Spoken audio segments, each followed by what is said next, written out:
Welcome to Co-op Mode, round 115. This is the official video game podcast of Secret Friends Unite. I am one of your hosts, Todd Oxtra, from beautiful Sauvage, Minnesota, where summer, I guess spring is left and summer is here. So we're hot, we're sweaty, and it's the dog days of summer, which we'll talk about in a few seconds about our buy rent return. But with that, I'm joined by the Canardian, the recent owner of a 3-year-old. Yeah. Mark, how are you doing, man? Today, as we're recording, I am great. We had a busy weekend celebrating Finn with a family party, and then again, kind of today with a smaller little thing with my parents and stuff. But it was a good busy weekend. It was very, very nice here, and today it was like windy and cold and blah again. But I think tomorrow the temperature's spiking back up, so I'm in the mood for like barbecue and summer and all that kind of stuff to get started as well. So yeah, I'm good and excited to talk about this summer and what to expect.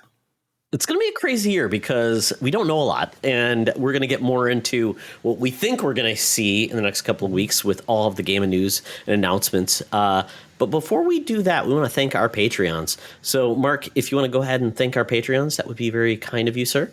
Absolutely, yeah. We have to thank our best bud tier, Jamie Prinky, our BFFs, Sean, Stella, and Henry Nias. You guys are amazing. Missy Merchant, also absolutely amazing. And Andy Milliken, thank you so much. You guys, the BFF tier always blows me away with continued support. So thank you guys all so much. And I do want to say we're kind of lucky that Patreon's launching something new. We're going to be able to do free 7-day trials on the top tier, the BFF. So if you want to test that out, if you're on a lower tier and you want to see what's there, or if you haven't signed up for Patreon and you kind of want to see what it's all about, want to get that bonus content, free trials, which is really, really cool. Cause you know, I always like free trials for like apps or streaming services like, you know, Paramount Plus. I want that free 7-day trial. What's this about? Apple TV. Sure. What's this about? So the Patreon's no different. It can be, you know, a decent amount of money, and you want to sample those flavors, right?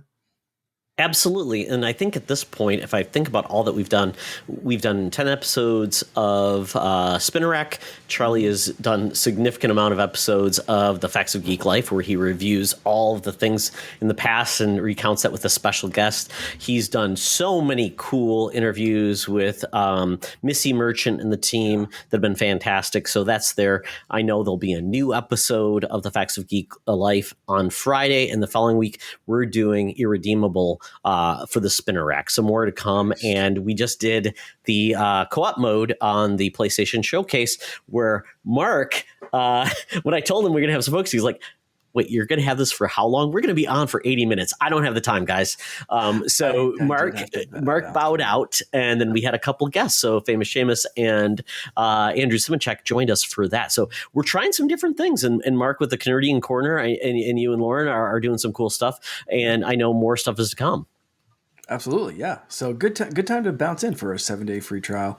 And yeah, I was sad to have to bounce for that, but I did watch the PlayStation Showcase that same night while I kind of finished it while you guys were doing stuff. So yeah, it was a neat showcase. Yeah, we'll talk about that actually in our bonus round about all of the gaming showcases and things coming soon. So you'll get Mark's take on the showcase when we get to that point.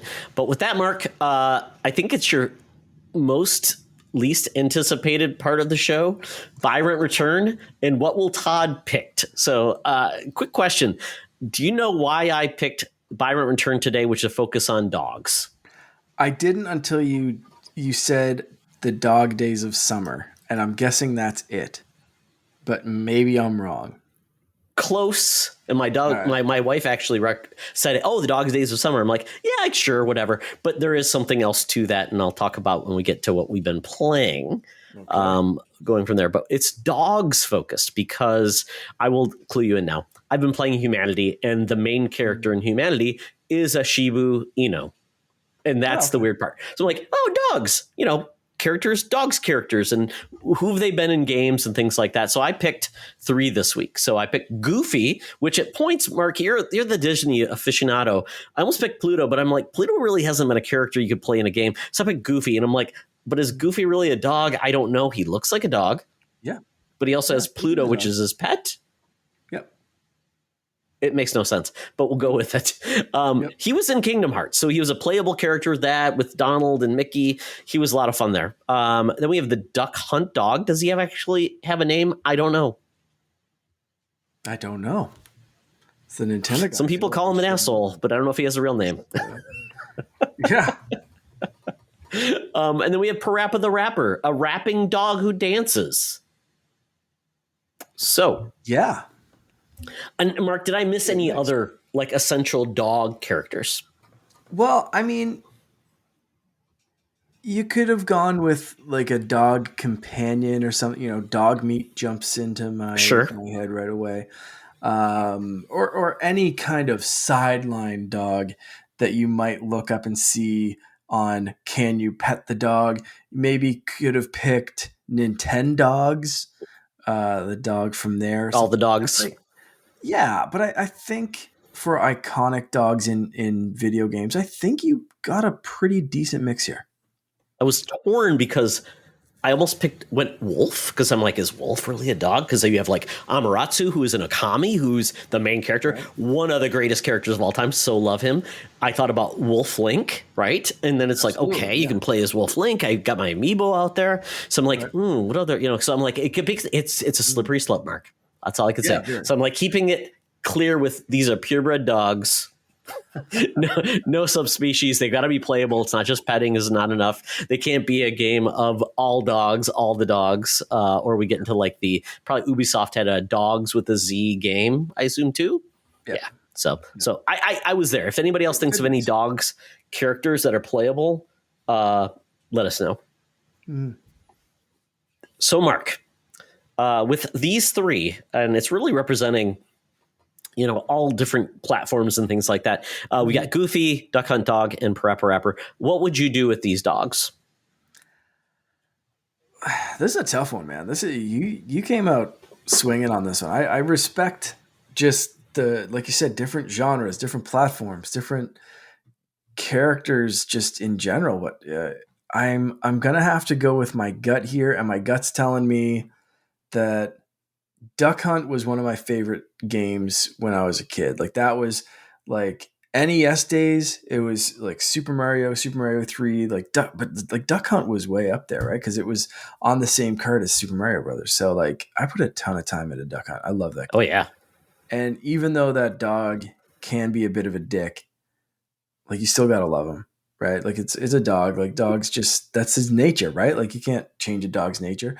So I'm gonna have to buy Duck Hunt Dog and just show some respect for the classic, which is crazy because Goofy's one of my favorite characters.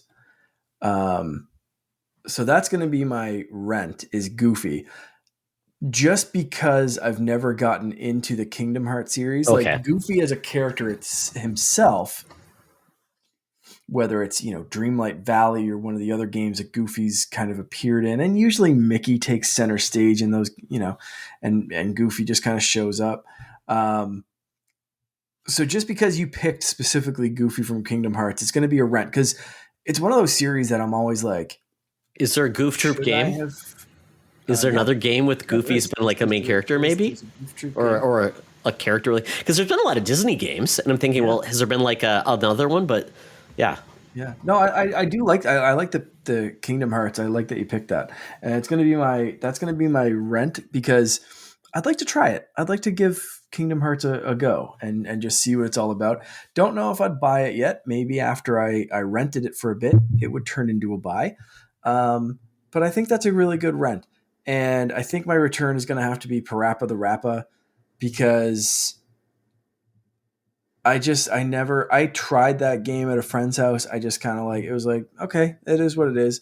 It was an early pioneer of the music genre, but I think other games kind of took that and moved on. So never a mascot that I really associated with strongly. So that's going to be my return. Any Parappa the Rappa diehard fans, come at me.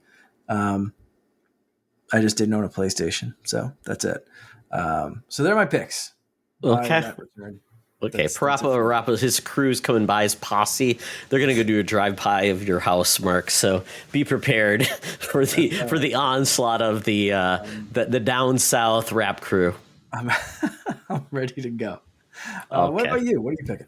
Oh, this is a tough one because my love for Kingdom Hearts kind of died with 2. But Goofy was a good character because he was a support. He was doing what you needed. He was still goofy, but he was still doing really cool things you'd never seen Goofy do before. So, and the fact that they would give him different abilities and looks, like during like the Little Mermaid level, he was a tortoise under the sea. It's very cool. He had different cosmetics. It was always fun. And he had different support structures that actually helped you. So I thought from a perspective, from a gameplay, I think he is the outstanding one in this field of characters.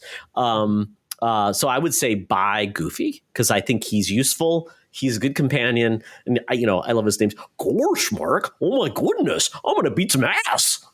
That's a good one. You like that? Okay. Yeah, I'll break it out. I'll break that out eventually in the future, maybe for some fun. But yeah, Goofy. You got it, man.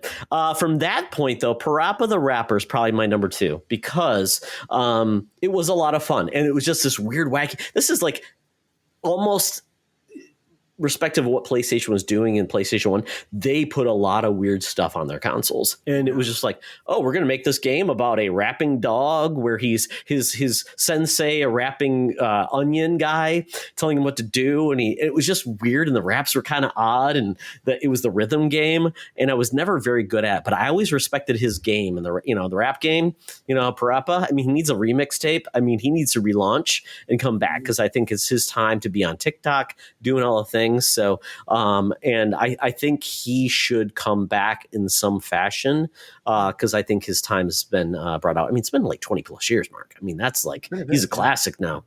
Yep. Yeah. And then Duck Hunt Dog, man. I mean, I did play him in Smash Bros, which was a lot of fun. I have the I think I had the amiibo. I'm not sure if I still have it or not. But he is just, unless you feel like he's motivating you through hate and being barbs. I mean, other than that, I mean, he's just not a nice guy. I don't know. He's like the dog that poops on your lawn and like doesn't clean up, and his owner doesn't even clean up, and he doesn't ask him to. I don't know. I mean, he'll still go after the ducks for you. He just also laughs if you miss one. Like, he's helpful. And a great character in Smash Brothers. Oh yeah, great Garrett character. But I'm just thinking from the fact from a video game that all he's doing there. I mean, people have nightmares of this dog taunting them. That's not helpful. Yeah, no. Oh God, yeah, good times. So there you go. Yeah, I'm returning the Duck Hunt Dog. So folks, let us know your choices. Hopefully you agree or disagree. And you know what? This isn't probably the last animal focused buy return we'll have. Can't guarantee we'll pick a species or a breed that you enjoy. Yeah.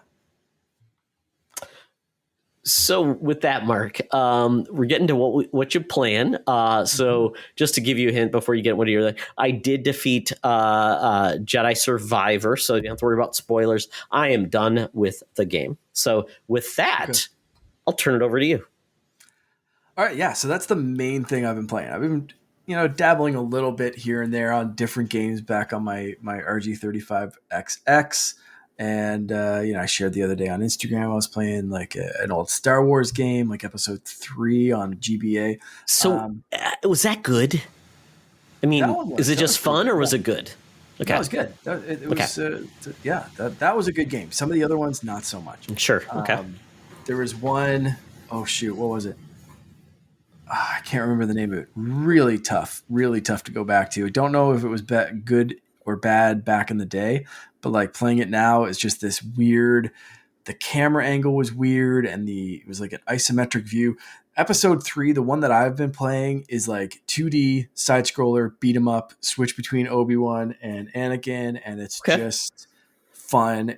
You power up, it's good stuff. But the reason I've been playing that is like anytime in between playing Jedi Survivor, I was still looking for some cool Jedi action. But yeah, I finished Jedi Survivor. I'm still playing it, which is crazy because I still have Tears of the Kingdom.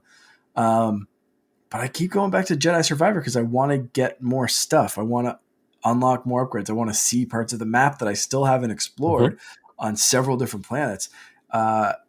It's crazy how much this game has just sunk its teeth into me to distract me this much from a Zelda game.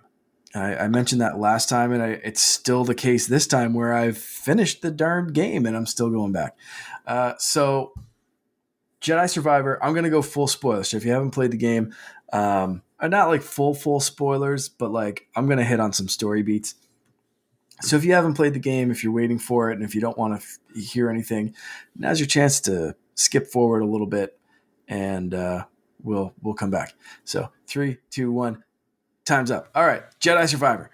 Holy crap! I was not expecting some of the stuff that happened in the story. So the twist of like this High Republic Jedi coming back and you're fighting, he and his little minion fellow or big minion fellow, and I thought that was going to be it. Like I thought you beat them. I did the final fight. It was tough. He's whipping me with one arm, and like there's crazy stuff. I thought that was going to be it, and you were going to kind of go back and like everything was going to be peachy. And it's like, we have to go back to this planet. We have to do this. And I'm like, maybe it's just kind of set up for like, you go back and they finally kind of all regroup and whatever. And then you get this plot twist of someone in your team being a traitor. And I was like, I didn't see that one coming. They completely threw me for a loop, completely set off a whole new path for the game to go down. New areas to explore, new like undercover in an Imperial was it the ISB facility? Just insane stuff that I thought this game was done, and they hit me with all this kind of stuff. And you have to go after Bode, who has a daughter, and you can kind of feel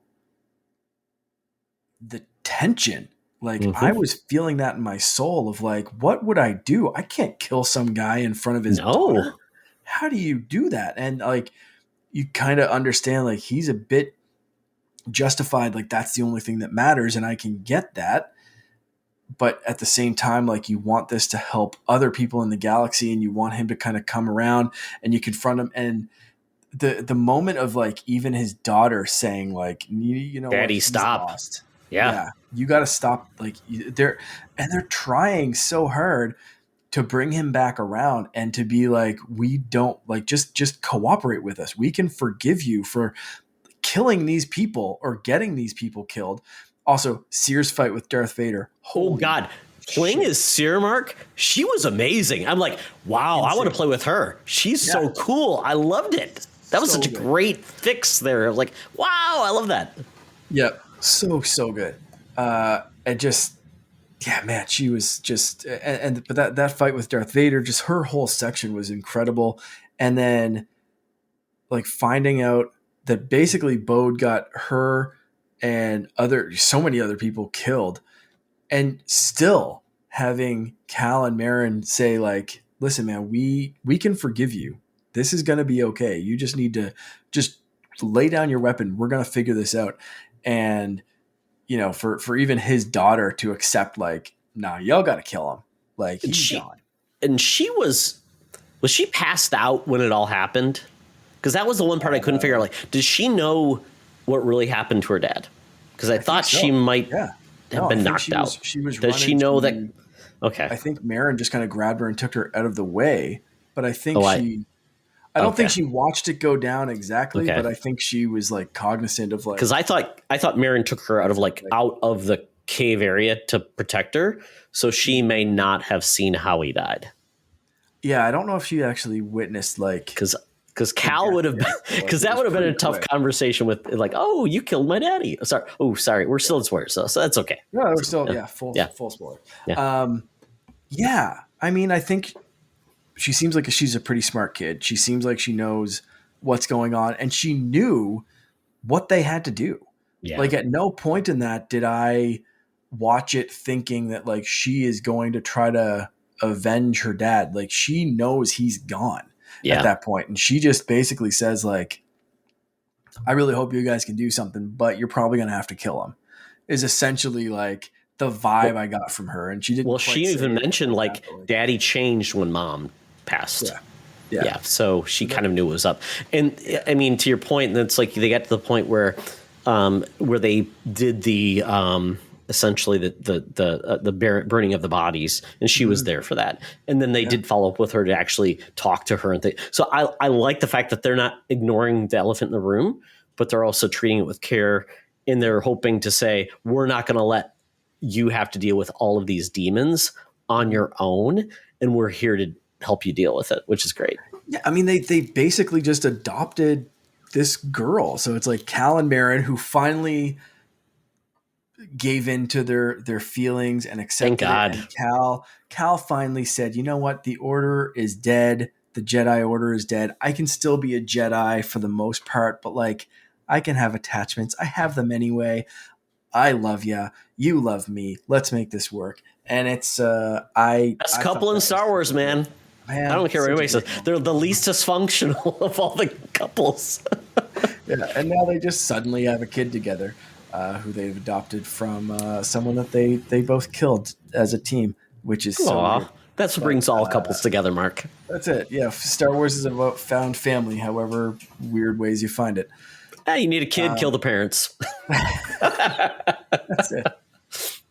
I thought this was such an excellent Star Wars story and an excellent game. They improved every part of it. I think I talked about this before. The Yeah. combat traversal, there's so much stuff, but the story was like last time I didn't want to say any spoilers or really get into it that much, but um, holy crap, man, this was I, great. and I don't know where they're going next, but it was funny because I was talking Yeah. to Sean Nias, he's in the throes. I'm like, oh, you've got a good 15 to 20 hours left, Sean. So keep going. And it makes me think that like I don't truly know where this game is going, but we both kind of shared that with Cal surviving, it gets you to think of like, is it time to now incorporate him into the mythology even further? Because it just can't be a scenario where like if he's so involved with rebellion to say that no one had ever heard of him and he's obviously more advanced than Luke is, and Obi-Wan's the only other one that's really, of a power. So I'm like, I'm curious if they're going to incorporate him, because I would hate to say like, oh, and he died or it was never seen again. That's why you never saw. So I would love to have him be involved in something in the future, because he's what, Yeah, 25 at this point, yeah, and it's if what that. is it? How many years before? I mean, and it's like, is this like 5 years before episode 4, 3? Yeah, we're creeping up on probably Obi-Wan territory at this point because they're talking about. So they're talking about the hidden path. So they don't really. And that's the neat thing about this is the hidden path stuff so far has only really been dabbled in the Obi-Wan TV show. And we got the name Mm-hmm. drop of another Jedi in there is Quinlan Voss. And we don't see him really pop up Mm-hmm. in the sequels or the original trilogy or anything else. So if Cal's focus is on getting people through the hidden path, going to this secret planet that the Which is Empire hidden can't from everyone else. So find, he's essentially hidden. No one else knows about it. So they could be, you but yeah, yeah, you could really take him out of the original trilogy of even, the path got cut off or something like that. He's trapped on this planet and he comes back and has no Rey's clue building what's their going. It's like school or it's something. Yeah. no feedback to say things are worse now, or Yeah. we need your help. Yeah. So there's a lot of stuff that they could do. Same kind of thing that they've done with Ahsoka, which is like she's been there, but she's been in the periphery. If the big battle's over here, she's way the hell off in the outer rim, doing whatever with Thrawn and Ezra and all that kind of stuff that we're going to find out in the Ahsoka show. Yeah. So there's ways to, I think, integrate Cal into live action stuff, which I'd love to see, but also really explain away any kind of story because they're going the hidden path route rather than he's another Jedi helping the rebellion, helping the rebels, helping build this up. He's not with the Ghost crew. He's not with Ahsoka. He's not No. doing that kind of stuff. They're all zigging this way, and he is zagging in a very, very different direction, but an important one nonetheless, over with, again, like Quinlan Voss and the people that were hinted at and kind of referenced in the Obi-Wan show, but we really haven't gone down that path too much. So really, really interesting. They could go anywhere with the next one because, again, they're technically really in a very different part of the galaxy than most of the stuff we've seen. Yeah, and at the point of the character himself, the actor, if they said he does show up in like the Ahsoka time frame of like the new shows post Jedi, it's like what, 10 extra years. So he doesn't have to worry about looking like, oh, he looks that much older. He's, a good looking guy and he ages well. And say he shows up and it's like he shows up. That would be cool. I would love it. I would think that's great. It's like, oh, another great Jedi. And Marin shows up and that adds an extra level of cool characters that were part of that mythos from Clone Wars and stuff that I really dig to show up as well and be a continuation of it. And she's on her own. And I like that. And the fact that then maybe they have a Jedi baby, Mark. 10 years later. I mean, and Bode's daughter is potentially Force sensitive. He was a Jedi that kept it secret. So you have a Night Sister and a Jedi with a potentially Force sensitive adopted child, and then they could have their own and have, like they could be two students at Rey's new school, and you just kind of hear about Cal and Marin in passing, or kind of see them and they can age the actors up or do whatever they want to, because at that point they'd be kind of fairly old, right? But like, there's a lot to do with that character and this like kind of growing family. Do you know what is the actress who plays Marin? Does she look at all like Marin? Is she like a motion capture? So, yeah. Oh, okay. Well, that even better. And then Grease can show up because he's a CGI character, and then he's a good guy, and he's just the and then BD1 shows up because we love him. So yeah, I love it. Yes, absolutely. So this is so far. I need to get back into Tears of the Kingdom, and I put that on my list, but I've only played a little bit more, just kind of exploring around more, doing a couple of shrines that I've found. I got like the horses back, so I got my Epona and the horses that I had from the first. Have you used any of the amiibo yet? I have, yeah. I was just gonna. That was the next kind of thing. I scanned in my amiibo, got some a couple of outfits and stuff, a couple of pieces here and there, but for the most part, I've just been messing around and building things and trying weird stuff and just exploring different corners. I haven't really progressed the story much, and that's because I've been so distracted by Jedi Survivor. So far, Jedi Survivor is like my game of the year. But as I get more into Tears of the Kingdom, I'm expecting that to kind of pass it. But story-wise, I don't know if Tears of the Kingdom is going to have it over Survivor, because that's not the game that they're going for. I don't think they're going for deep story narrative in Tears of the Kingdom, rather than like build your own narrative as you explore, right? So yeah, and I have my contrarian son who's right there. So we had a great conversation about Tears of the Kingdom last night, which is great because he's so far deep, and he is like talking about the story beats that he loves. So, and I'm like a little struggling with inconsistency of like, oh, they do like 3 lines of voice acting, and then it's back to like no voice acting and the weird grunts and moans that sound a little bit, as Sean had pointed out, it sounds a little sexual, some of those moans, Mark. So it's a weird decision in regards to like, I mean, and obviously it comes down to probably paying the voice actors, localization, all that stuff, so they don't want to do it for every actor. Totally get that. But in the cutscenes, it does feel a little weird when it's like they have a cutscene and it's like it just stops, but the rest of the cutscene is like weird, just reading text. So it's a little disconcerting. But one last thing before Jedi Survivor. So are you going? One of the things, my regrets, I'm probably not going. I actually sent the game back. My regrets is I didn't get to do more of the bounty hunter missions, which I felt like that is what's giving BD1 all of the extra upgrades, and that character is awesome. So are you doing more of those? Yep. I've been hunting down several bounty hunters as I explore more of the world. I took 2 of them out the other night, like in a row, very quick succession. And it's fun. That's what I mean by like exploring more. Oh yeah. And delving more in, upgrading both myself and like Cal and BD. And there's a lot more to do. It's crazy. Okay. Last question on Jedi Survivor. Did you get the the Rancor? Yes. because that was one of the first things I did in the game when I got there and I got destroyed. I said I would go back and I didn't. And so did you kill the Rancor? I did, yes. Okay, good job. Yeah. Yeah, it's not good to go early on in the game because you will get one hit kill. Yeah. One hit chomped, I guess. And I still haven't gone back to, so I went back and got the Rancor, but I haven't gone back to the old googly eyes frogman. Stupid thing that, again, one-shots you. The terror of the first Jedi game. Yeah. Found that thing and it chomped me, and I was like, well, shit, I guess I'm not going back there. And I still, I should, because I haven't gone back since like really, really early on in that. Got it. Yeah, it was. I love some of those touchstones that are still there. So, and it's great because if you really love the game, like Sean we were talking about, it's like if you don't want to leave the game, you don't have to, which is great. There's so much more to do. It doesn't shut it off once you finish the game, which I appreciate. And there's those tears in the Jedi fabric where you go in and you're like, hey, there's a billion clone like bots and all these things, and you have to finish it within a certain time. Like those are fun little challenges, which are great too. Yeah. Yeah, there's a ton of stuff just hidden around, and like I finished this game in about 35 hours, and that's with a decent amount of like exploring and stuff while I was playing it. But like, I really think I could put another 20 to 30 hours into this exploring. Like, it seems like it's pretty meaty.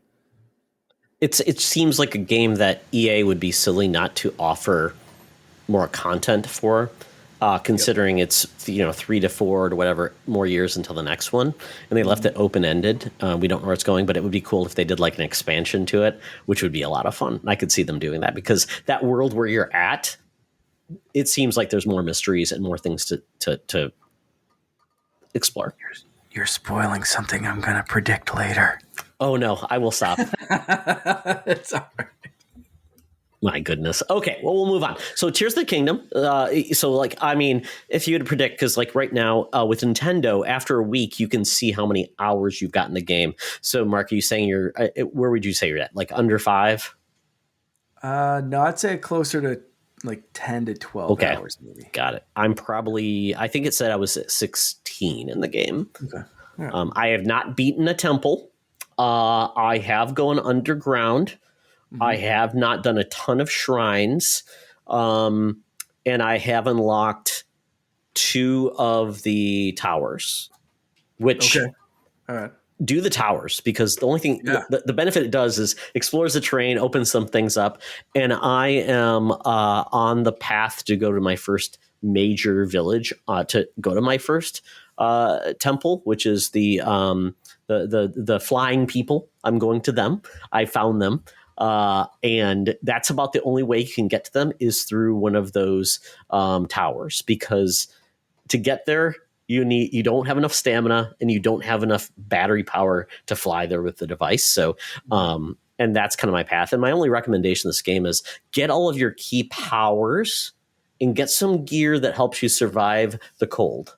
That's the only thing I'll tell you. Without that stuff, you're going to not enjoy yourself and you'll feel like, I don't know what I'm doing. I feel listless. They give you some points to and I think that's a point of the game is they give you more direction than the last game did, but there's so much more to do in this game that it can feel overwhelming. Absolutely. Mark, have you met the Sign Man? Oh, yeah. Yeah. Twice. That's the most ridiculous fun thing in the world. And I was going around my neighborhood. I was walking the dog and I saw someone's, and I don't know, I put this on social media. You might have saw it, where a guy had in real world, he has his mailbox, but instead of just replacing the post, he's putting all these like things to fix it and to keep it up. And I'm like, that's exactly what I do for all these signs in Tears of the Kingdom, that I'm like, Link's been here. Yeah. The last one I did was I let Finn guide me on the build, and he wanted to add wheels, which did not work. And that was a fun just letting him. I was like, okay, we have to help this guy make the sign stand up. And I showed him, and the guy dropped the sign. So I said, what can we do? And I just grabbed a piece of wood and I kind of threw it in there. I was like, what else can we add? And he's like, oh yeah, wheels. It's like, how about I build a cart after we fix this sign? He's like, nah, wheels. Yep. Yeah. So it took me a little while to fix the second sign that I found, but we fixed that. Then I dismantled it and we built a cart with the wheels and had some fun. So he's been helpful ish. I have been saying that I'm really giving up on any creations for mobility until I can get a steering wheel. There is a steering wheel. I've seen it. Yeah. There's shocks in this game to build like almost like a fully functional vehicle at Ford. I'm assuming Mark, Ford should partner with Tears of the Kingdom, Nintendo, and say, here's your Ford designed like Mach E in all of those mechanics. Right, Mark? Yes, absolutely. I had a motorcycle in the first game. It's going to be a Mustang Mach-E in this one. And the E stands for Epona. Exactly. It looks like a horse. It's great because Mustangs and horses, it just works together. I know they did that in like, what was it? Corporations were like funding and making their islands in Animal Crossing. So I think corporations just need to make their own designs, partner with Nintendo. I don't think people get mad like if it was like, oh, here's a McDonald's, here's Cadillac, here's this, and yeah, why not? I'd like to see it. We had was it Mercedes in Mario Kart 8? Oh yeah, that's right. They did all those weird like cross promotions. It was very odd, but it's fun. I think people enjoy it in this mode. It's a really, and I get frustrated with the game. I get so frustrated, and then I'm like, okay, I'm done with this game. I hate it, and then I'm like, oh, I'll go back and play. I'm like, oh, I'm finding the fun again. So it's weird because Logan's recommendations are, to me, are frustrating at times, but he knows how to play the game. I am less attuned, and he's like, don't get hearts, Dad, get stamina. But I'm like, I'm getting one shot hit by the lamest dude in the world. He goes, well, get better. Get good. It is a tough balance between hearts and stamina, though, especially early on. Like you don't want to get one-shotted by a thing with a slingshot or something, but like at the same time, you also want to be able to climb it. It is tough. If you got killed by an Octorok just like out of the blue, I mean, it's like, is that your legacy? The hero of champions?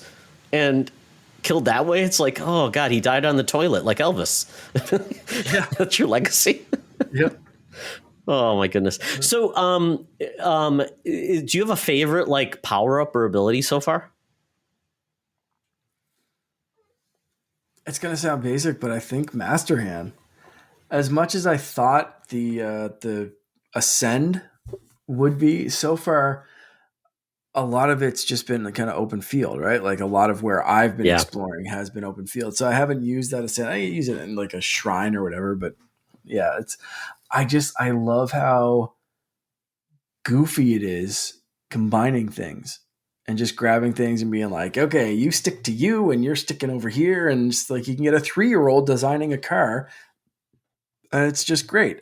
We built this ridiculous 3-wheeled car and it was hilarious and Finn had a good time. And I just started sticking stuff together and again, no steering wheel. So I just like point it in the best direction and hoped for the best. And, it's so fun. What about you? I would agree because the fuse part is pretty limited because you have to have a weapon that's there plus something that you can apply it to. And some of those are fun. But you realize, oh, half the time you make a mistake and you're like, oh, I fused it. You can't unfuse. So that's kind of frustrating. And some of the abilities like in your shield, like that can get more creative with your shield because you could put like, I heard people they eventually get a spring. They get different things where it's like, oh, you can move people back or you can do different things. I've had a shield that has a fire blast. So when you put the shield on, it shoots fire, which is a kind of a cool, like, oh, it's offensive versus that, but it runs out. But I haven't found too much excitement yet in the fuse. It fixes the durability for a lot of people, I think, which is great. Yeah. Let's see. And the arrow fuse is the greatest thing in the world because it's so fast. It's so easy. It's so intuitive. And I wish that fusing was more like that, but it's not. But it's still the greatest. It's like, oh, I want a bomb. I want this. I want that. And you can just do it so intuitively, which is great. Send, yeah, to the point it's like, yeah, it seems like it's more of the time. I don't find something in combat where it would be useful.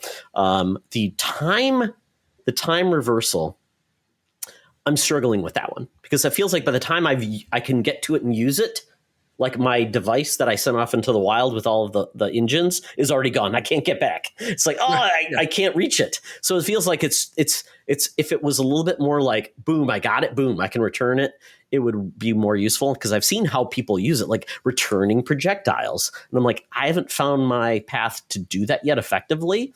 Maybe I will. I haven't got any of the abilities yet that are tied to the temples yet, but I know they're going to come. And I'm assuming that's going to be very similar to the champions. So no spoilers there. But yeah, I mean, other than that, I have some, I found a set of like warm weather gear that Logan doesn't even have. And it's like worth a lot. So I'm like, I feel like I've won in a lot of ways. So I'm like, hey, I did something that he didn't. Woo! And that's part of the thing. It's like everybody has a story to tell in this game. And that's part of the fun. Like, I'm going to Rito Village, but you could go to one of 4 different like main points if you wanted to. So it's really everyone's story is going to be the same. So hopefully everybody finds a story that's really compelling to them. Yeah, absolutely. All right. Well, this game will not end for anybody anytime soon because it's like 80 hours is like the average I've seen for people that have reviewed the game. So, and that's probably them being focused to make sure they're showing everything. For those of us who are more laissez-faire, I don't know how long this will take. I was like 80 hours in the Breath of the Wild, Mark. I don't know how long it took you to beat Breath of the Wild. I was over 100 by the time I finished.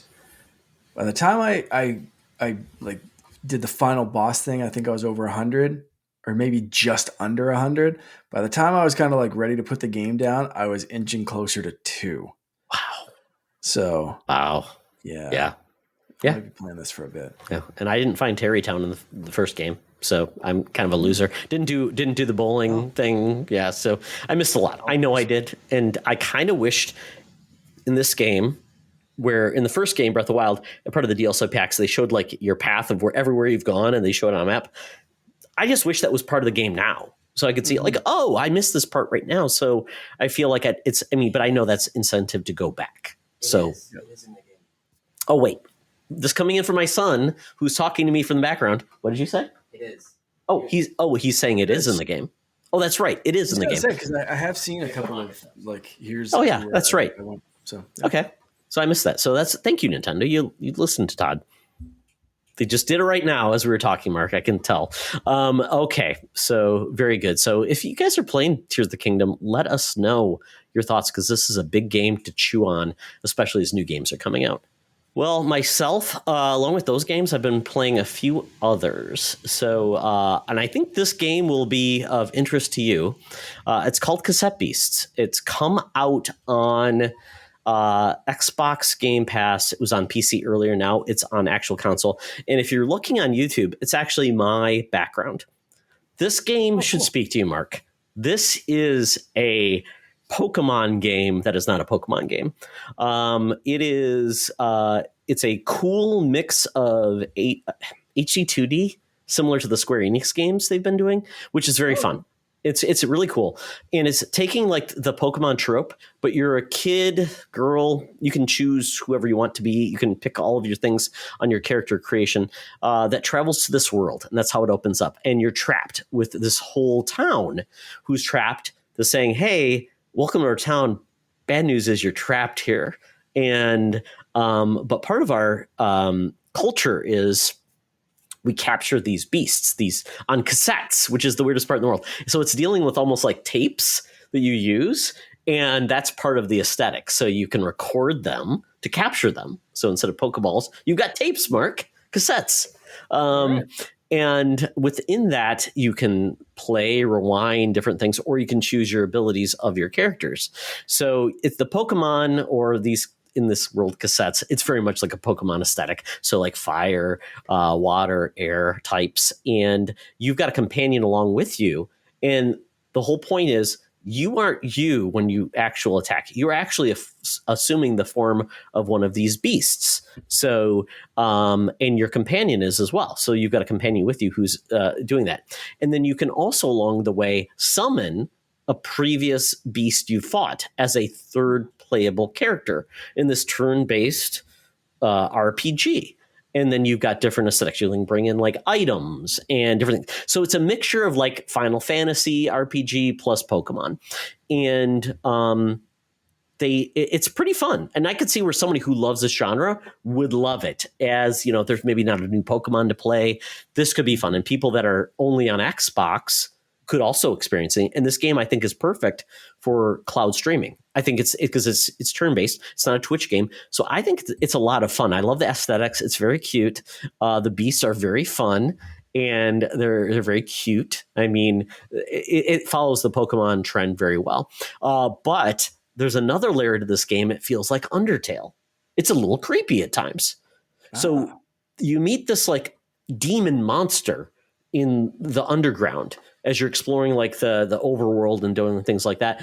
And then this character pops up and basically says, I'm a demon and we have to battle. So we do. And then we take her down. And she says, oh, but if you want to return back to your world and I want to return back to my demon world, I can help you. And the whole village return back where they're, because everyone's trapped. So it's kind of like you're making a deal with the devil and you don't know if that's going to be it, but it feels like Undertale in the way they treat it, in the way it's kind of creepy. So I was surprised when I saw it. I'm like, I had no clue that was part of it. And I'm like, that's pretty neat. So it's adding a layer of complexity that I don't think Pokemon has something like that. And a lot of people like that Undertale aesthetic. It's a little indie and a little edgy to the Pokemon mechanics. So it's almost like taking Pokemon and saying, hey, let's make it a little different with a different audience, especially people that are into Undertale and some of those other type of games. So I would check it out because I found a lot there that was really cool. And I think just even streaming it, Mark, I think you'll know very quickly. And I think it will work streaming very well. And you'll know if it's well worth it or not. And I don't know the depth of Pokemon, things like that. But there's also another mechanic where you actually fuse with your partner into a unique collaborative, unique beast, which is kind of cool too. So it's a neat. I really respect what they did. And I was looking at the developer. They made a game previously, and the developer is called Byton Studios. And in 2020, they made a game called Lena's Inception. It's very much a Link to the Past type game. Oh.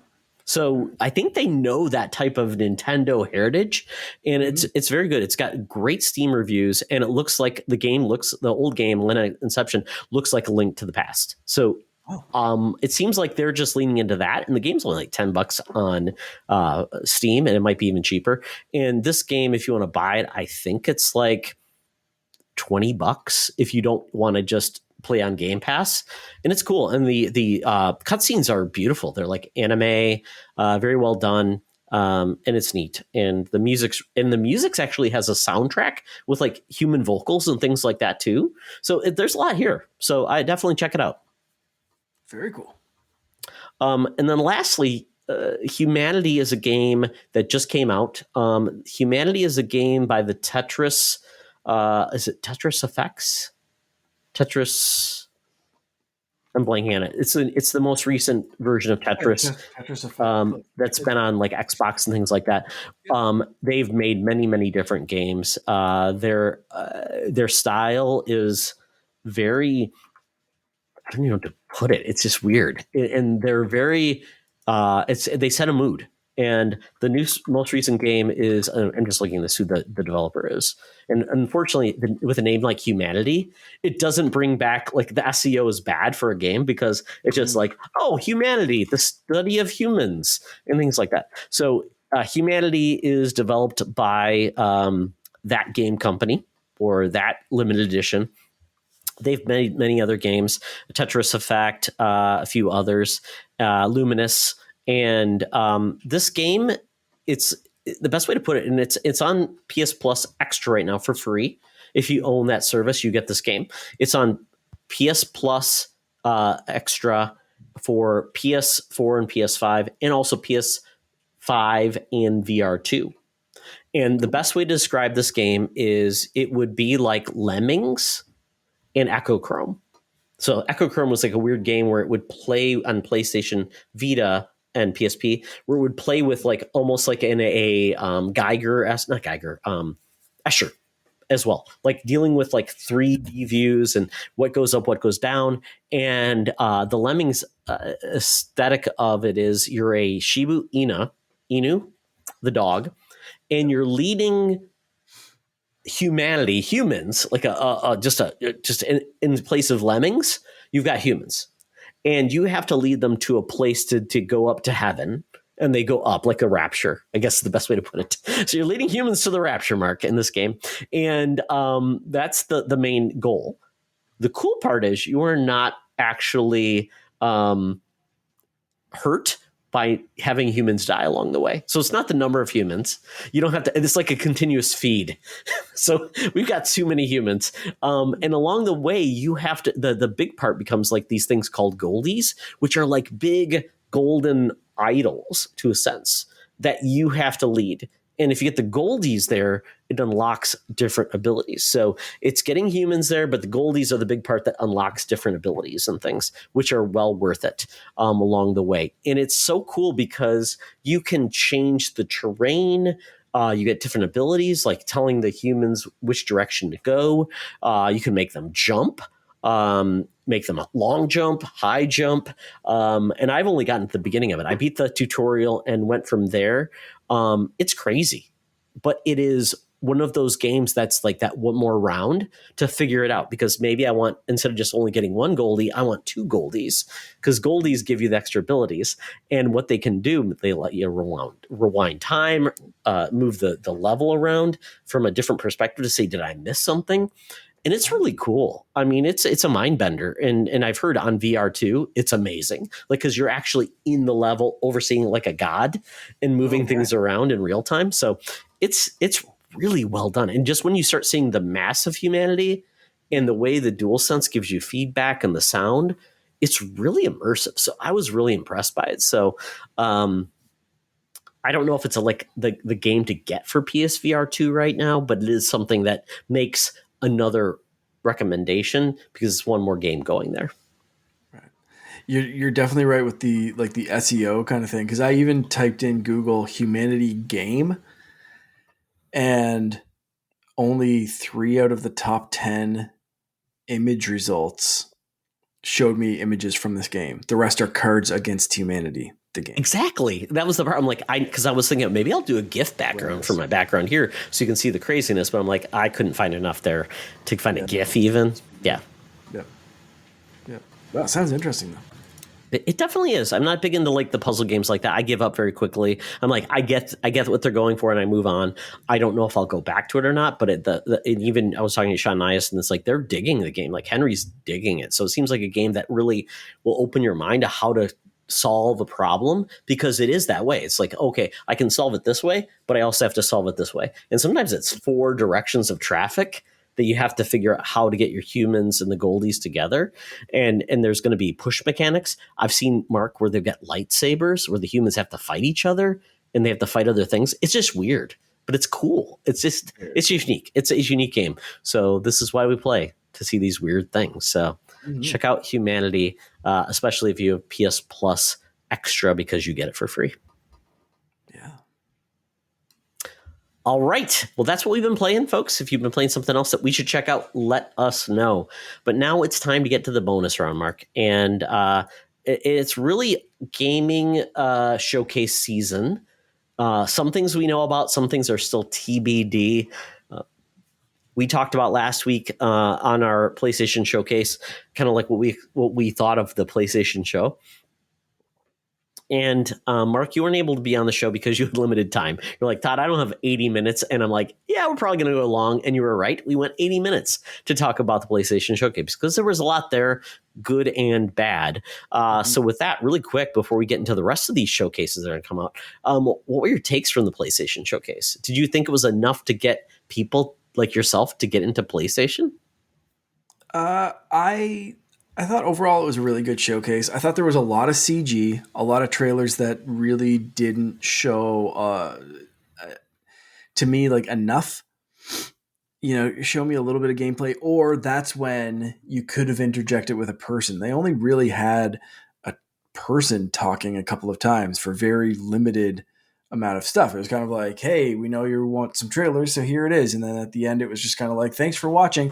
We have one more. So I think there are a few that were like CG trailers, pretty vague. And they could have had someone like just come up and say like, hey, Concord is going to be this type of game. That's neat. But otherwise I thought it was a pretty strong showing. I thought, obviously Spider-Man 2 looks absolutely incredible. I freaked out when Bungie announced a new marathon game because I played the original like Oh yeah, 300 years you're a ago. Mac guy. I mean, that's Mac. that, and what was the other game that they had back in the day? Was it Myth? Was the other Bungie game?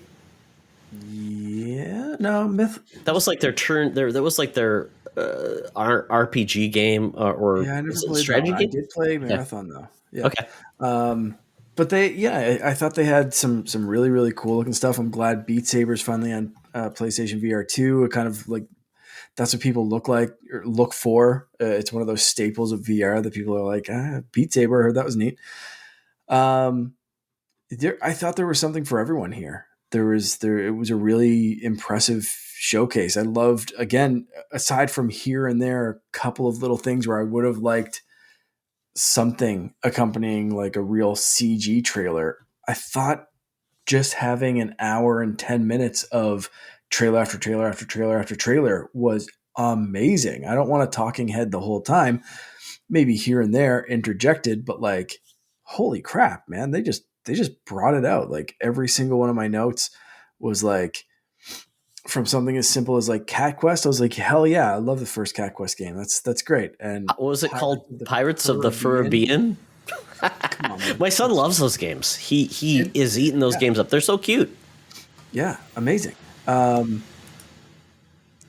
like just what was the one that was like just crazy? Oh man, that's like crazy world building and the animals that you can check out. Like, oh man, I can't remember what it was There's like a called. Towers of Agabash. There was that one that was like There's a that, world and then the building. Tower of Fantasy I thought looked really good too, but I think Towers of Agabash. I think That was like you were like in you had a glider. You had to build a town. And that's the one. Yeah, that's what I'm thinking of. But I thought like and then Tower of Fantasy because I was like two tower games kind of caught my interest. Neat. I love that they showed off more about the Assassin's Creed Mirage. I'm going to talk about that in a minute, so I won't. But I thought overall this was a great showing, and while it didn't necessarily, aside from Spider-Man, make me say like, damn, I need a PS5 in my life. Like it was a really, really good showcase. It's good to hear. Yeah, because I mean, we when the three of us talked, we were kind of like at the time we didn't have much time to digest it, which is so frustrating over time. And I liked what I saw from a overall view of PlayStation. The only thing I'm worried about, Mark, is, and I think you kind of get this too, because there's only so many games as service games that can exist, and I worried about Sony leaning too into this because outside of Spider-Man, there were no games shown from a first party that were not games of service for 2025. So it's like, or 2024 even. It's like, so what am I going to be playing if I don't want to get into, heist and extraction type, like those multiplayer games? Mm-hmm. And so I'm like, okay. And then there's been rumors about Sony is only going to put out 2 first party, like big AAA games a year. So I'm like, okay, so what am I getting next year? And they haven't even told us, but I have heard rumors. So this is coming out the thing that Colin Moriarty and others have said that actually they've heard from PlayStation. There's going to be another showcase like coming in August that's going to actually talk about what's coming in 2024 from like the main meat of what Sony fans expect. So if that's good, I'd like that because I do feel like outside of Spider-Man, Wolverine got no love. Nobody else. There's not a new the Uncharted the Last of Us Factions game actually has been delayed and they even called that out. So it's like, ooh. So it feels like as a PlayStation fan, it's like I'd like to know what's coming out in 2024, please, or 2023. No, 2024. My years are getting messed up, Mark. I'd like to know what's coming out in 2024, like at least till May, In the so I next know what I'm year, buying. yeah. What can I play in the next year? That's kind of Yeah, what the thing is. And that's what I thought. Like it was a lot, like you said, a lot of like hero shooters or like the Splatoon ripoff, the like, there was a lot of stuff like that, like the foam game or whatever. And like just that kind of stuff. Or again, CG trailers where it's like, if you're just showing me a quick CG trailer, is this game going to be ready before 2026? yeah. At this How point. can I get So excited when I have no clue what I'm doing in the game? right. Yeah, Yeah. So I thought there was a little mix of that. Like I thought they could have maybe done like a solid half hour, 45-minute kind of thing and cut out some of that stuff that, I think it needed either more explanation or didn't need to be shown at all. But like overall, I thought it was good. yeah. Because I mean, you think of like the games. It's like, okay, Bungie. They're new to Sony. This is the official first showing of a Bungie where they're under Sony, and it's like in this game, the marathon game. Like, okay, that trailer looked cool, but it's like it's trailer. It's like there's no. And like I thought they would be the one to bring forward like the meat to say, hey, we know how to do this. If anybody's going to do this at Sony, it's us. And it's also coming to Xbox though, so that's the big thing. Bungie has said we're going to say independent, and that's cool. So everybody, that means that game will get the biggest audience it can, which is perfect. But just show me what I'm doing because I know Bungie can do the gameplay great. Yeah, And for stuff like that, like it was really weird to watch this and see no mention of Microsoft or anyone else, because Microsoft will usually be pretty good to throw other logos in there, especially now where they're yep. really trying to be like, we play fair. This is coming to PlayStation. This is coming to a toaster. Here's this on Nintendo Switch. Here's what we're gonna do if Or this. first, they usually say first on Xbox, or they'll say exclusive. Sony didn't do that, and then after a while, you saw the tweet from Xbox. Oh, by the way, those games that PlayStation was showing, 12 of those are coming to Xbox as well, and some of those might even be on. Well, I don't know if any will be on Game Pass because of the weird like symbiotic relationship, but at least it's like if you're an Xbox fan, you got a lot to look forward to, including like Metal Gear and all these others. So it's like, Yeah. more games. Yeah, so I thought it was weird, like watching it from that point of view of like Xbox is playing such a different game right now, mostly because they want this merger to go through or this acquisition of Activision, Blizzard, whatever. And so they're really like everything's coming to everything. We're the best, and Sony's just kind of like screw you hippies. Like we're still pretending everything's an exclusive, even if it's not. So it's such a weird game. Yeah, you can't even look at like the fine print on the screen when it shows it for like, is this gameplay? Is this engine, whatever? We don't know. So yeah, I would say overall most people are a little underwhelmed. The Sony hardcore at this point, a little underwhelmed by what they saw. And if we do get another showcase at the end of the year, that would be great because like once again, I want to know what my PlayStation 5 is going to give me in 2024. Other than just what everybody else is getting. So with that, Mark, we have, and I put this down below, as far as we know right now, this is what we're getting for game showcases. Summer Game Fest, June 8th. Jeff Keighley's big showcase. And I couldn't even go through the list of the companies that are supporting this, but it's huge. And the big hitters, including Xbox and PlayStation, are there. Nintendo is not supporting this, apparently, what they're saying. Then we have the Xbox showcase followed by the Starfield showcase on June 11th. And I believe I couldn't find it. Isn't there like a follow-up showcase as well? Like it's more deeper dives and things like that with developers. I thought there was because they've done that before. We're like, oh, by the way, here's more time with, and this is like a deep dive on this game, this guy. I couldn't find it though. Yeah, I'm not sure. Okay. Ubisoft Forward, June 12th. And then Nintendo is TBD. Devolver Digital will show up eventually. We know that. Other than that, I think they have developed the developers. The Summer Games Fest has a list of all the big showcases anyways, if you want to see it. But as of right now, this is what I'm tracking to. So with that, we're going to basically, Mark and I have kind of gone through and always said the 3 criteria for these game showcases. What you expect to see, kind of like, hey, we think these are coming. What we want to see, meaning like it could be totally a surprise or unexpected, and then what do we not want to see. So some of the, I don't know what the best way to say this, Mark. It's almost like the things that are known knowns that you don't have to show us. Like if a game is coming out a week before, don't show me, like Street Fighter 6 or Halo or like Diablo.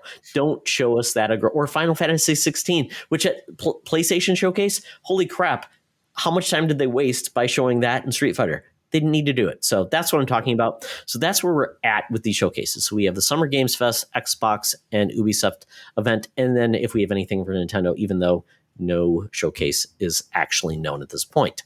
By the way, Mark, with Nintendo, the last 3 years, how often have they had a June timeframe event? Do you know offhand? No, not offhand, but I would say 3 years. Like they've hit it at least 2 out of the 3, but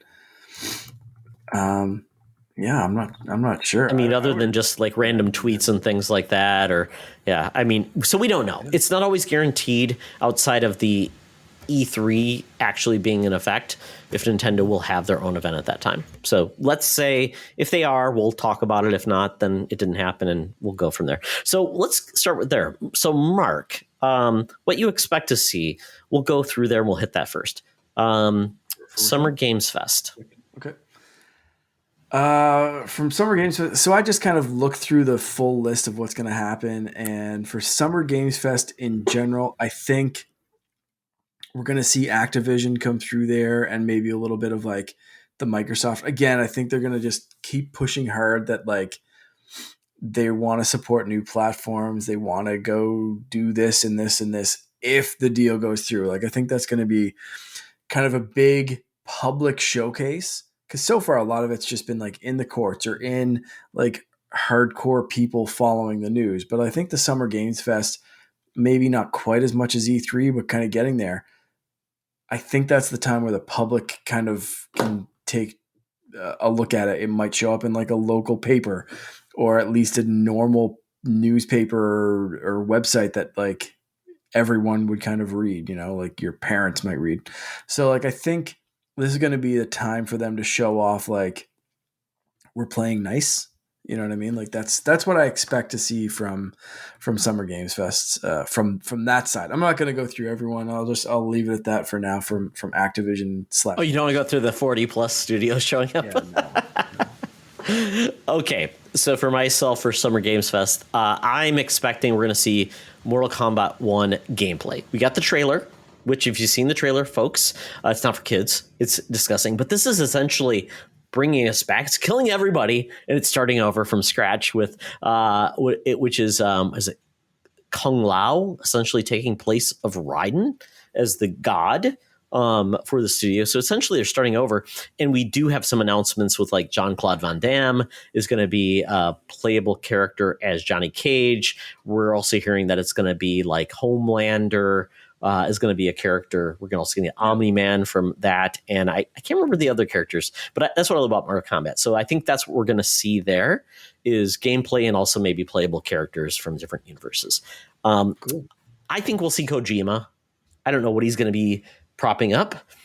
Fair bet. Because we know he has a deal with Microsoft for a some type of cloud game or something like that. Other than that, we don't know what he's doing. He's also doing Death Stranding 2, but I don't know if, I don't know if that's a PlayStation IP, if he owns it or not. So it may not show up here, but I think Kojima's going to do something there with Jeff. And I think Call of Duty will show up here. Rather than with PlayStation, rather than with Xbox, I think Call of Duty shows up here. Yeah, that's what I mean. Like I'm expecting this to be like Activision, Microsoft being like Call of Duty is going to be on Switch independent. Call of Duty is going to be here.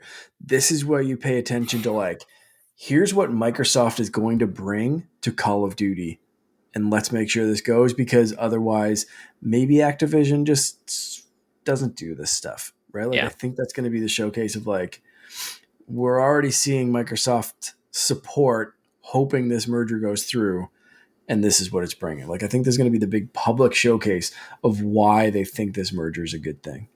Yeah, I think in making it like agnostic to a console owner's showcase makes sense because even though PlayStation I think still has a marketing deal with Activision for Call of Duty, I think it's the best place to play it there, have it there, and to say, hey, the next Call of Duty. Although at this point, I assume there's a Call of Duty this year. I know there's been talks about they would take a year off, but maybe it's next year.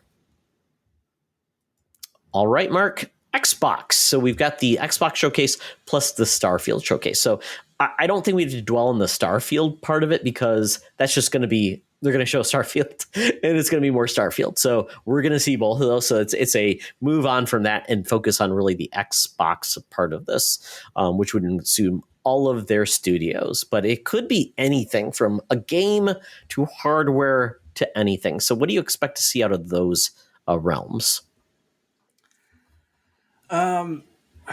Man, I'm not sure what I expect to see. I know some things that I want to see from Xbox, and I know like I don't want to steal yours, so I'm trying to think of something different. Oh, did I? That we Sorry, see. I shouldn't even put it on here. I'm sharing the doc. It's I'm like, okay. I shouldn't even do that out there. Yeah. I should grade out. It's all good.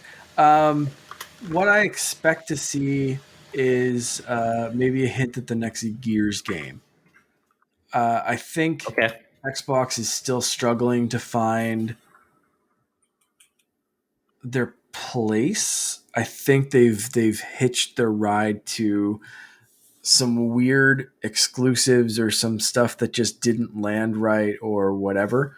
And I think with Halo kind of being fizzle, I think it's time to hit with a new Gears game and show it off. Even if it's like 2 or 3 years out, I think it's time to be like, Gears is coming. Let's rev up the chainsaw guns and really make Gears the number one thing. Like maybe it's not Halo anymore. Maybe it's Gears. Let's hype this up. Let's get this franchise going again. Gears 5, I'm thinking, came out in 20. Looking it up now. Came out. Oh man, it makes it hard to find these dates.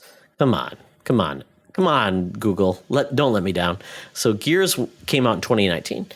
We're at 2023. So if it came out in 2025, you're talking like 5 years. That seems sufficient. Yeah, I think so. Yeah, I mean, I would agree with that. It makes a lot of sense. And Gears is like Forza Horizon 5 and Gears. Those are the rock solids. They deliver. Nobody complains about Gears. I mean, except, it's more Gears. But I mean, they continue to build on it. They do like the expansions with the high busters. Mm-hmm. They have a really solid like PvP elements. They do great PvE. So, I mean, Gears is the game that you feel like, hey, it's coming out. I've got something to do and I'm not going to be let down. I mean, I think that's where you go. And they bring in like their guest stars. Like they could bring in Vin Diesel now because of Fast 22. And I don't know, Mark, who else could they bring into Gears of War? That would be awesome. Oh man. Mandalorian. He's got the armor. Yeah. That'd be awesome. Yeah. Oh, who else? Amazing. Yeah, just go crazy. Get Doom Guy in there. They own the company. I mean, why not? Oh yeah, that would be great. I love it. And I mean, I don't think they would bring in someone from Animal Crossing, but is there anybody cute? Maybe Viva Pinatas? Maybe like they're explodable like things you send forward to kill the hive or something like that. Good, good DLC or like almost like a cheat code kind of thing. That'd be neat. I'd like that. Nice. Okay, well, I like that. Anything else from Xbox that you expect to see? No, I think that's about it. Okay. I think they need new like upper tier. It's not Halo anymore. Got it. Okay. Makes sense. Yeah, I totally agree with that. I think Halo needs to find its footing and take them off the stage, have people forget about them for some time until they have really something to like make us feel really excited about the brand coming back. For me, I expect to see Hellblade 2 because we know we're getting Forza. That's game. They even announced it. We know we're getting Starfield. Outside of that, there's not a lot of the games that we're like, yep, we're getting those. As far as unless I'm missing something. So I think Hellblade 2 is the game they've shown already. and they feel like it's their competitor for like a game of the year from like a critical lens. And Mark, that's the game I said, if that game is coming out and announced, I said I would finally play it. I think you said too, you would play Hellblade 1. Yep. I Okay. tried. I wasn't in a good place mentally, and I really have to get back to it. Okay. So we'll make an agreement to give that one a try. So at least we can support each other through it. And go from there. But I definitely said I would, because I was in a scenario. I'm like, I'm feeling a little bit down from this game, and I need to feel up. So I need to be in a better place. So, but I think that game is, it's the darling that I think they feel like can really put out to the people. Like we're doing some different types of games now under Xbox. So I think it'll be there. I think we're going to see the Game Pass family plan finally announced. I mean, that's been out there so all over the place. And it's like, but we just haven't announced it yet. Please do, because so many families want to use their Game Pass to play together on Halo multiplayer or other things. And it feels like, oh, you can't, because you're not like Logan. He can't play when we're playing at the same time because we share a game. So it just needs to happen. And I think we're going to get a Starfield custom console. Smart. So I could definitely see controllers, but custom console, that works. Yeah, that's what I expect to see at Xbox. Okay. Moving on to Ubisoft, Mark. What do you expect to see at Ubisoft Forward? Because they already showed Assassin's Creed Mirage, which you'd mentioned you were going to talk more about, but they showed it. I expect to see more. It was a great trailer, but I expect to see a deeper dive into Mirage, and maybe a peek at some of the newer stuff with what's upcoming after Mirage, which they've already showed off a lot of that stuff too. So I expect to see kind of more development on maybe like the mobile game or whatever. I forget what that one's called, but a really, really deep dive into Mirage and why it pushes things forward while also kind of going back to the roots a little bit by the looks of what we saw at Sony, and like really show more of that aspect of it. So that's kind of what I expect to see from those guys. Got it. Yeah. I'm a little lacking on Ubisoft, to be honest. I really don't know from their portfolio what they have to show. But I think one thing they're going to go in on is X-Defiant. Apparently, they've gotten good buzz about that game. This is kind of like I don't know if it's what even type of what they would categorize X-Defiant, but it's on everything right now. It's kind of like the All-Stars of Ubisoft in a type of a PvP type game. So I think they're going to go all in, saying that game's got positive reviews, and they're going to announce what their big plan for X-Defiant is. It's definitely not for me, but I think that's where they need a win after so many times they've tried to find that live service game. So I think that's what they're going to go in for, and that's what I expect to see. Okay, Mark, last one, Nintendo. If they do an event, what do you expect to see? I mean, this one's kind of an obvious expect to see, because I expect to see what the heck they're doing. And I think they need an event because of that. I think we have Tears of the Kingdom. We know Pikmin 4 is coming out, but what else? What am I excited about this fall or the rest of the year? So I think I expect them just to simply have an event and to show off some stuff, because no one knows really what's going on. They've already announced that there's no new hardware this fall. So what's the reason they can't still be pushing Tears of the Kingdom the holiday season? I mean, I'm sure they'll do a bundle or something, or they'll still do their little push of like, hey, if you somehow miss this, go get Tears of the Kingdom. But like, we need something new. Yeah, because it feels like their bag of tricks is getting lean. It's not like they can go back to their next round of X, Y, and Z.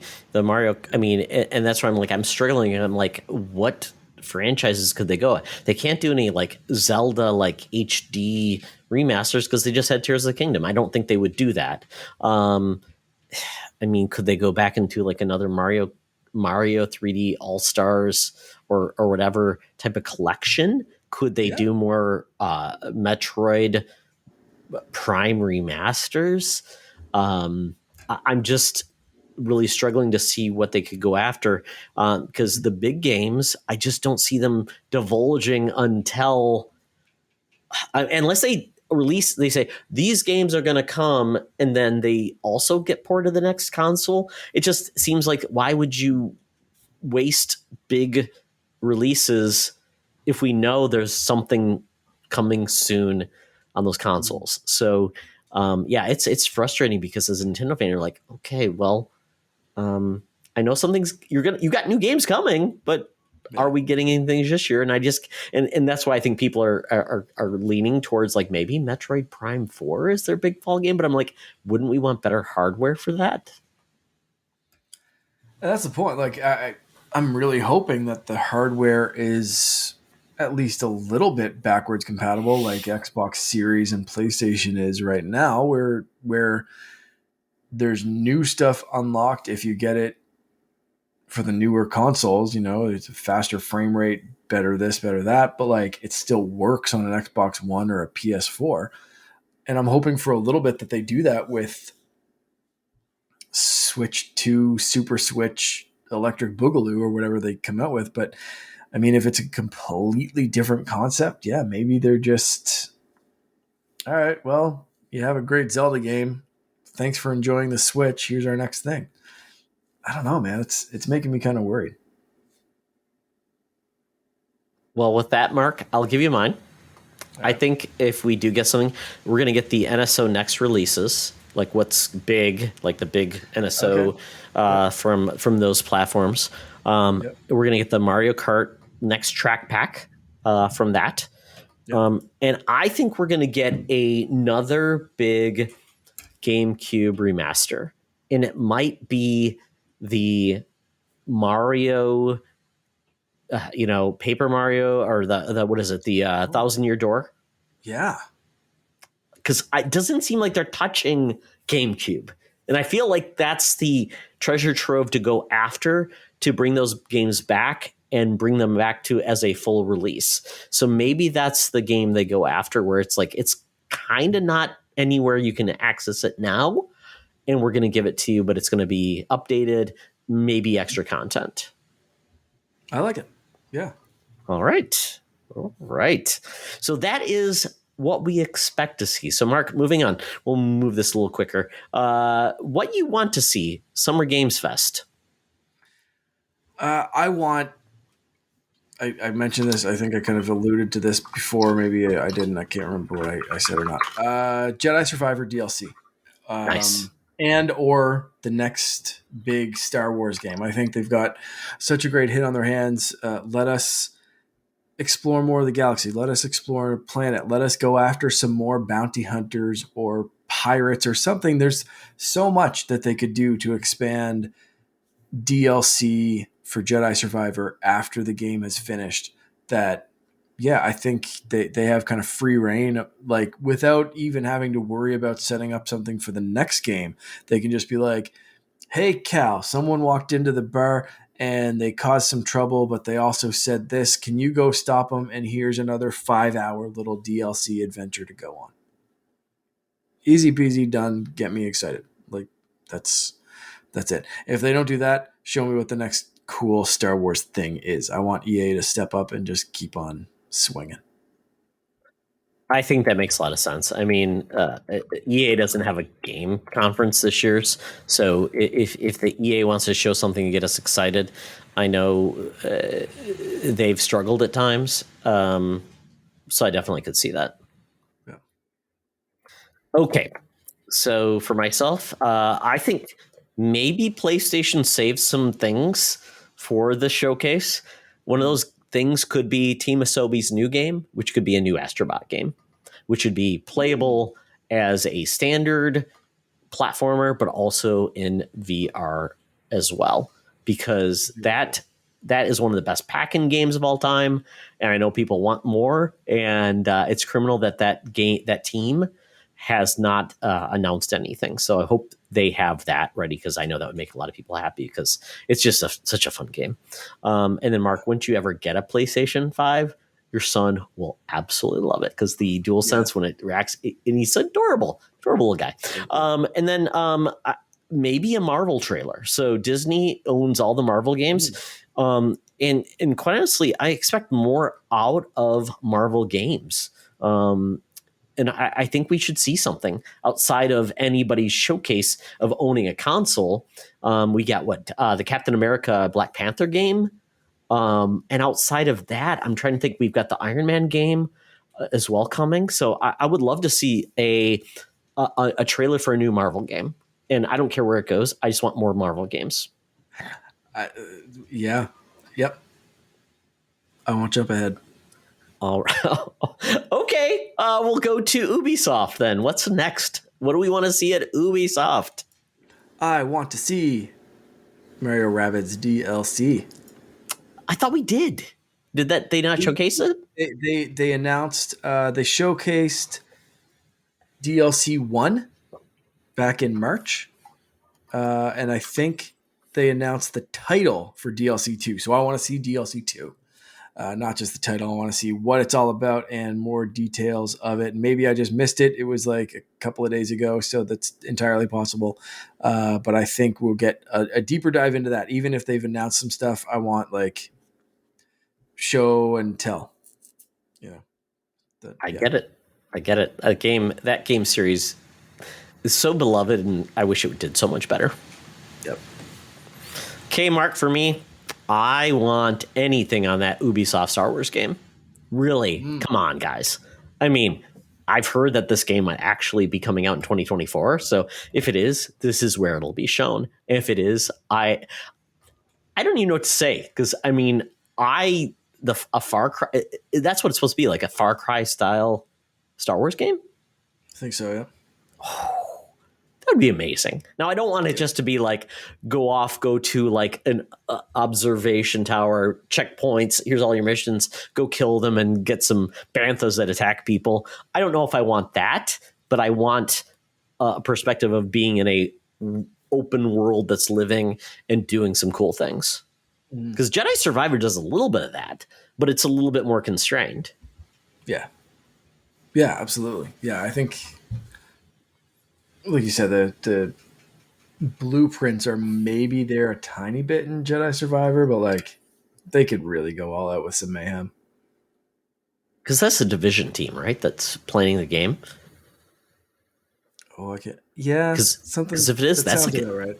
Because that could be like a more of a get your team together and go do something. Almost get like that could be, I mean, totally different than we got from Star Wars ever. It's like, get a team together. Hey, I got a Jedi, I've got a rogue, I've got a hacker, I got a droid, and we can go and, do these things and take down something. And depending on the era, I mean, that'd be kind of cool. Yep. Like you said, depending on era, there's so many eras they can go to, like so much. Yeah. Other than that, Ubisoft. I mean, have we had a Rayman game in years? I would love to see a new Rayman game. Come on. Yeah. What do you? It's not like you're pulling up stuff. But ultimately, Mark, I mean, the big thing, I want them to abandon whatever the hell that Beyond Good and Evil thing is they're working on, and just give me a proper sequel with those characters in a Zelda-like experience. It's like they lost the design document and didn't realize that's what people loved about the game. They didn't want like the weird pig and girl going on intergalactic adventures with it. Just like, you guys totally lost it. Come back, give us something cool, like like which our game of the year was, and we even talked about that. I mean, make it similar to God, I'm blanking on the name, Mark. Immortals. Yeah, I mean, do something like that. I mean, make it more simplified. And would I like to see more about Immortals? Of course. Yeah. And why not? I mean, that game seemed to be critically loved and people liked it. So more Immortals would be great. Yep. Absolutely. All right. So lastly, Mark, what you want to see from Nintendo?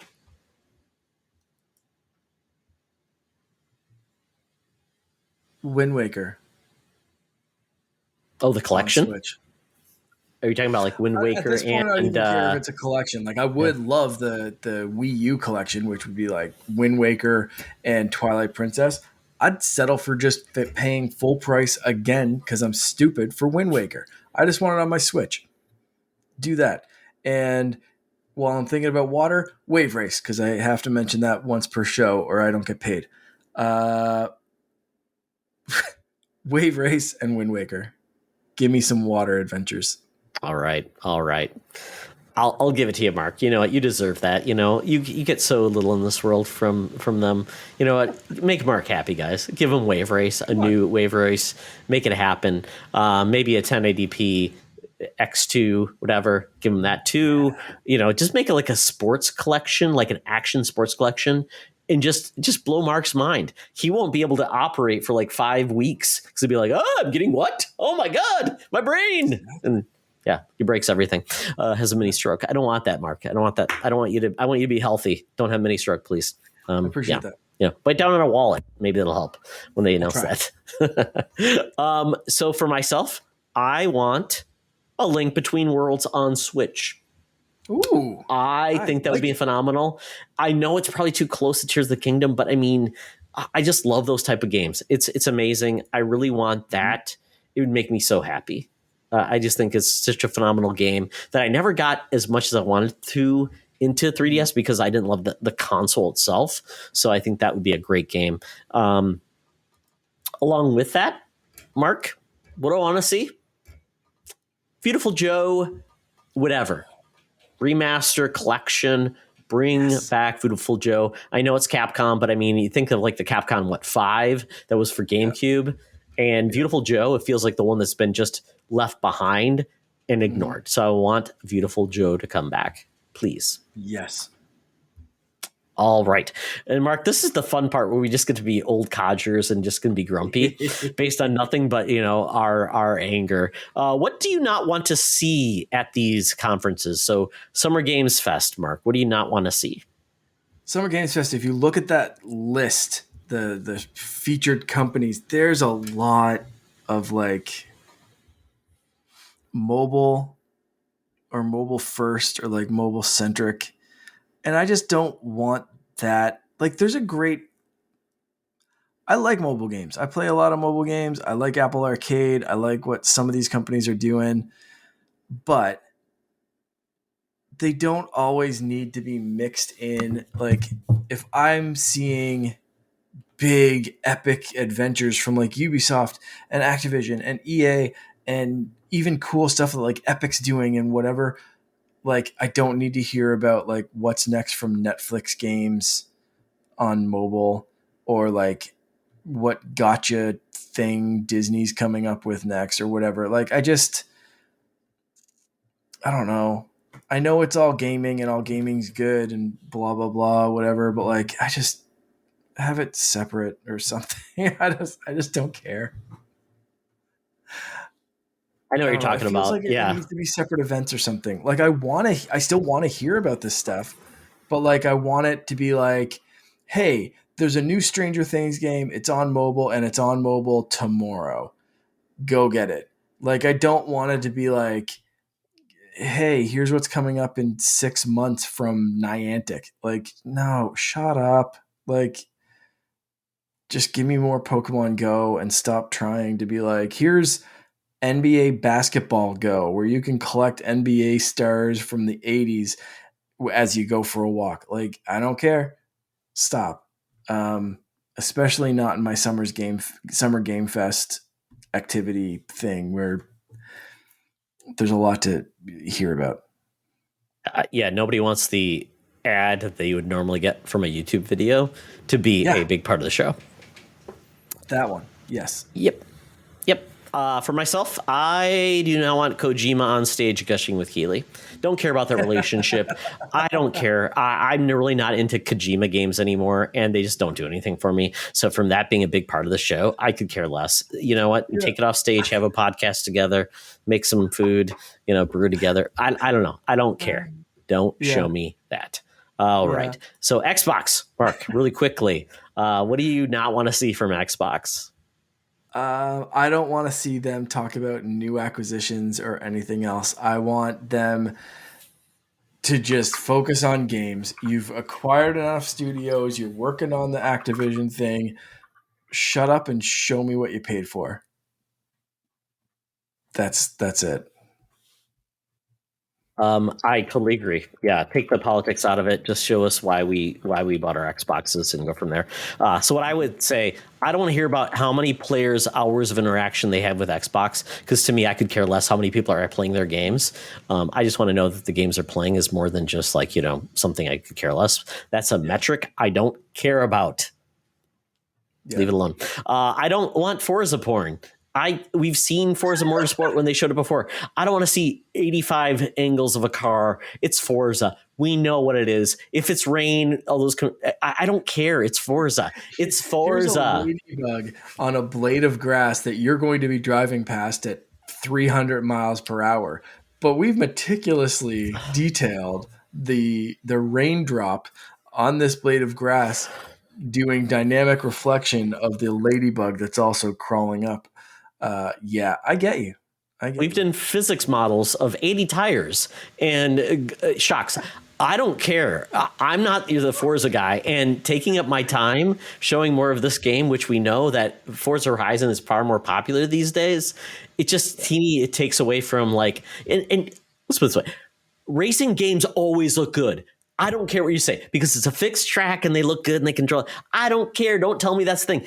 They always deliver. It's not news. Let's move on. If you're not sold on those games, I'm not. I could care less. It's where I drop out because they say, "Oh, we have a partnership with Fiat now." Blah blah blah. Yes, Mark. Oh well. Yes. And then Starfield, because we're getting a Starfield show. Don't show any Starfield. Right. Yeah. Yeah. It's the point. Okay. Ubisoft, very quickly, Mark. We're going to wrap up this boy. We're going to take it home. So Ubisoft, what do you not want to hear about or see? Oh, I don't want to deep dive into the next Just Dance game. We know it's coming. We know it's on everything. We know what it is by now. You don't even have to mention it. Great point. Yeah. It just always exists. It's always exists. Yeah. It's there. Like the people who are going to buy Just Dance, just go out and buy Just Dance. It's fine. Yeah.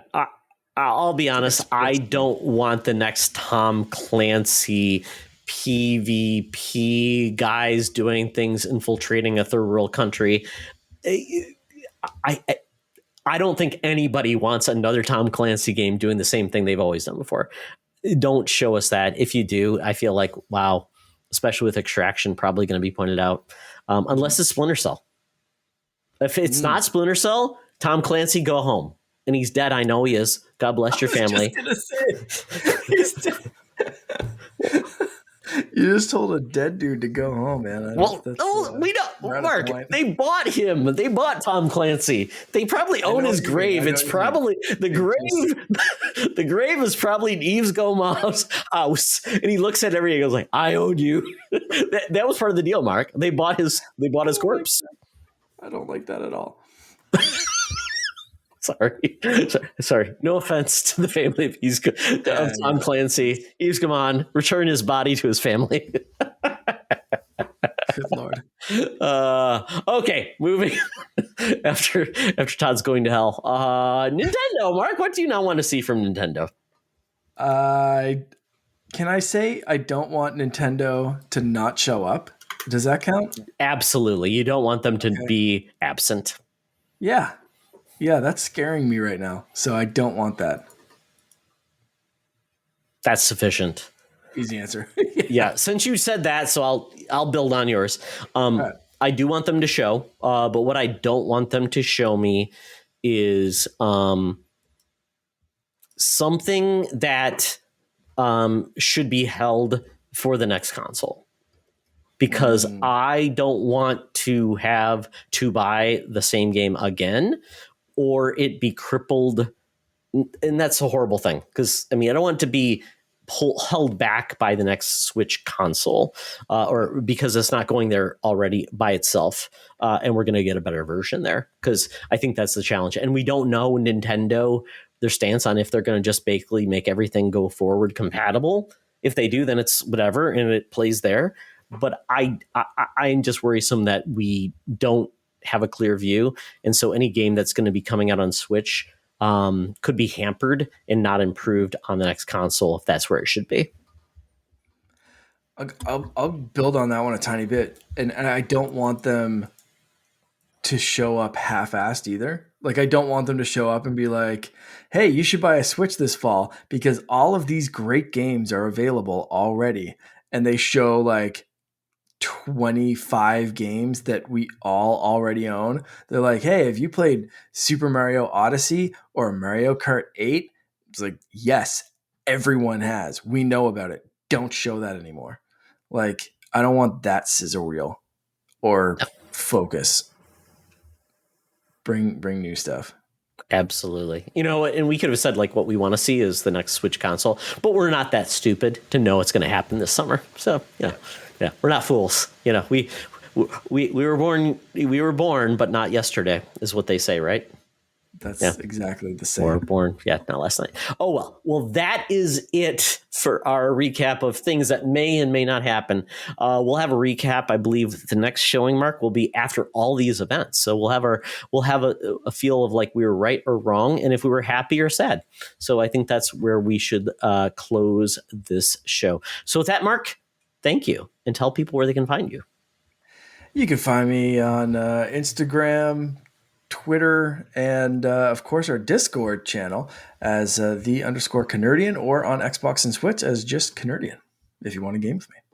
Excellent. For my personal stuff, you can follow me at Teoxtra, where I'm talking about the world of nerd, video games, weird comments on the world of fantasy football, sports, and such. But all the good stuff is at Secret Friends U on Twitter, Secret Friends, patreon.com/Secret Friends Unite. Check that out. Get a free trial and check out our good stuff. And also secretfriendsunite.com for everything. And also give us a review on all of our podcasts everywhere on all of the places you can check them out. And also check out YouTube because you can see our wonderful faces in more places, our backgrounds, Mark reactions to my stupid statements. or the Forza thing broke me, man. Between that and Clancy, that's all Mark, time Todd. I'm a man with a big heart, and I love the dead. I want them to return to their families from corporate greed. That's all I'll say. Yep. Yeah. So, folks, you have a good night. Thank you for joining us on this video game journey. And Mark, thank you. And remember, folks, it's always better to game together. This podcast is part of the Secret Friends Unite podcasting network. Visit secretfriendsunite.com for more great shows, articles, news, reviews, and more. Secret Friends Unite podcasts are available on Apple, Google, Spotify, and other podcast services around the world. If you'd like to be part of the conversation, you can join us on Facebook or our new Discord server, or follow at Secret Friends U on Twitter. Please subscribe to Secret Friends Unite on YouTube and visit our merch store at tpublic.com. Just search Secret Friends Unite. Thanks for listening.